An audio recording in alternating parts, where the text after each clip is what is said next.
It's the foundational principle of the 5 laws of genuine influence. With your Influence and Success Insight, I'm Bob Burg.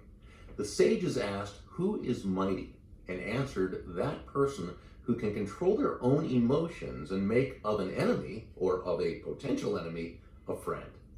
Controlling our emotions. Indeed, in John David Mann's and my book, The Go-Giver Influencer, the 3rd parable in our Go-Giver series, the first secret or principle of genuine influence is to master your emotions.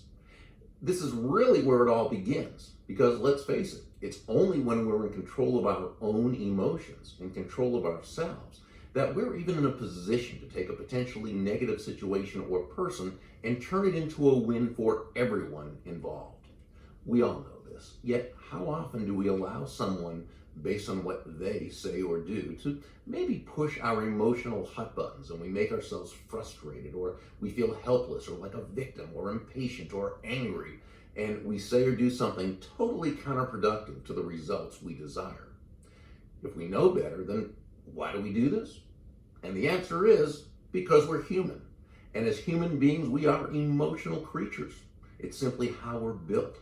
Now, we like to think we're logical, and to a certain extent, of course, we are. But we're pretty emotion-driven. As human beings, we make major decisions based on emotion, and we back up those emotion-based decisions with logic. We rationalize. And if you break up rationalize into 2 words, it simply means we tell ourselves rational lies. And we do this in order to justify the emotional decision we just made that we know we shouldn't have, or acting in a certain way that we know wasn't right or productive. But rather than blame ourselves, we rationalize. When our emotions control us, we're simply not nearly as effective as we can be. Please understand, I'm not suggesting that you deny your emotions or forego your emotions. First, that wouldn't make logical sense because it's simply contrary to human nature. We can't do it, at least not for very long. But mainly, there's no reason to do that. Emotions are important. They're a wonderful part of life. They bring us joy. They make life worthwhile. So no, don't deny or forego your emotions. Just make sure that you're the master and your emotions are the servant, as opposed to the other way around. Or as the great Dandi Scumaci puts it, by all means, take your emotions along for the ride, but make sure you are driving the car.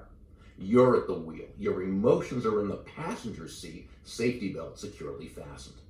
And your emotions can be helpful in the decision-making process, but like the company CEO who consults his or her board of directors, but then ultimately makes the decision, you can check in with your emotions, but it's the logical part of you, the CEO part of you, that must ultimately make the decisions. When you make your decisions based on logic, considering your emotions, of course, but based on logic, that's when you have the best chances of making the best decisions. And to the degree that you consistently make the best decisions, that's the degree to which you are consistently seeing the best results. How then do we accomplish this when it's not necessarily a natural process for most of us? We'll explore that in the next video. With your Influence and Success Insight, I'm Bob Burg. Make it a great day.